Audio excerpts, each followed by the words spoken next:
Halo teman-teman semua, Assalamualaikum warahmatullahi wabarakatuh. Kembali lagi bersama saya tentunya di channel yang insya Allah sangat bermanfaat dan mudah-mudahan selalu istiqomah memberikan informasi dan memberikan strategi-strategi yang menarik yang bisa sama-sama kita aplikasikan. Nah, pada kesempatan kali ini saya ingin membahas sedikit tentang buku yang memang saya baca di bulan ini khususnya. Jadi buku yang saya baca itu dari ciptaannya wanita, yaitu Hasna Wijayanti. Judul bukunya ini adalah Pola Pikir Out of the Box. Nah, di sini buku ini keren banget, menarik banget untuk kita baca, baik itu milenial, Gen Z ataupun kita yang sudah banyak pengalamannya. Tentunya dunia itu memang selalu berkembang, selalu berubah-ubah. Kalau kita tidak mengikuti perkembangan dunia, maka kita akan tertinggal. Nah, pada kesempatan ini saya ingin sedikit membahas tentang buku ini. Buku ini terdiri dari banyak bab, yaitu ada 7 bab yang membahas tentang pola pikir lebihnya. Nah, di sini juga terbagi banyak tipe, dalam arti dalam perspektif kita hidup itu selalu banyak tantangan.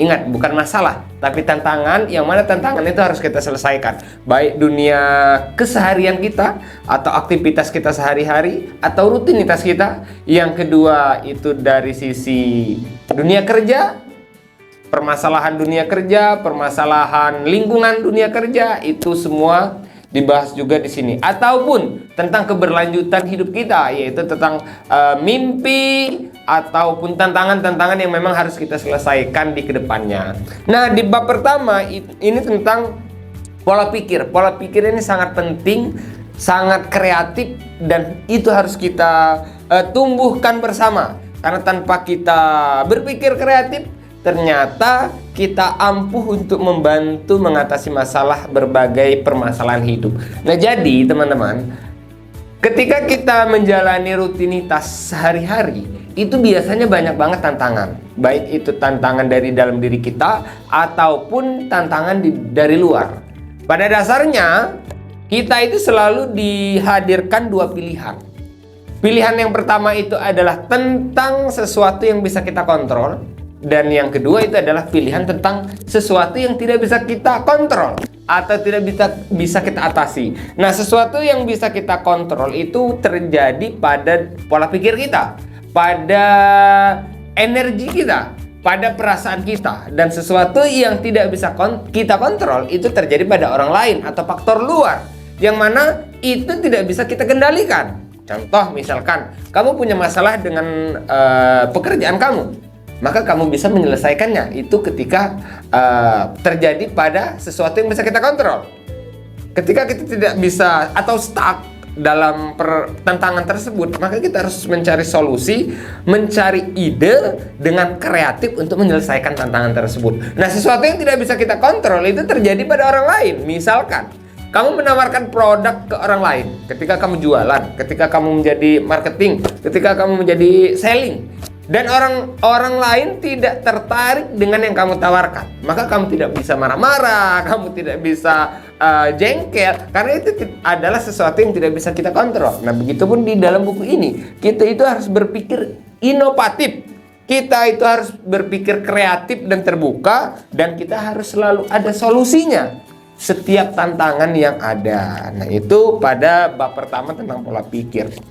Nah, selanjutnya tentang dunia kerja. Dunia kerja ini banyak banget permasalahannya, dan di sini itu diajarin juga bagaimana kita mencari solusinya pada tantangan dunia kerja. Misalkan kamu ngambek-ngambekan sama teman kerja, itu artinya ada tantangan yang harus kamu selesaikan, dan itu sering banget terjadi ketika di dunia kerja. Dan itu kita benar-benar harus berpikir kreatif, berpikir inovatif untuk menyelesaikan masalah tersebut. Karena ya kembali lagi di bab pertama tadi, poin pertama, ada sesuatu yang bisa kita kontrol, ada sesuatu yang nggak bisa kita kontrol. Ketika kita tentang diri kita, tentang pekerjaan kita, tentang tantangan kita, maka itu wajib kita selesaikan dan kita kontrol. Nah, tetapi ketika itu tentang berkaitan dengan luar, maka itu kita pasrahkan, kita cari solusinya bareng-bareng ketika itu berkaitan dengan orang lain. Tetapi ketika dia tidak bisa dikontrol, ya sudah, itu memang hak dia, itu memang prioritas dia. Nah, itulah di dalam buku Pola Pikir Out of the Box ini, itu tidak ada batasan pola pikir. Kita ini diciptakan pemikiran, kita diciptakan otak, itu tidak ada batasnya, tidak ada limitnya. Artinya di sini kita itu harus berpikir di luar kotak. Kita harus keluar dari zona nyaman. Kita harus menciptakan solusi setiap tantangan yang ada. Nah, disinilah rekomendasi untuk teman-teman baik Gen Z ataupun milenial untuk bisa membaca buku ini agar pola pikir kita itu benar-benar bisa out of the box. Mungkin itu teman-teman yang bisa saya sharing pada kesempatan kali ini. Next, kita akan ketemu lagi di bab-bab yang selanjutnya, yang tentunya itu kita harus benar-benar kaizen atau kita tumbuh setiap harinya. Walaupun itu tidak banyak, ya min-min 1% aja. Ketika 1% di dalam keseharian kita ada perbaikan yang lebih baik, maka kita hanya butuh 100 hari untuk kita menuntaskan 100%-nya perbaikan di dalam hidup kita. Mungkin itu teman-teman. Saya Heri. Assalamualaikum warahmatullahi wabarakatuh. Mudah-mudahan bermanfaat. Dadah.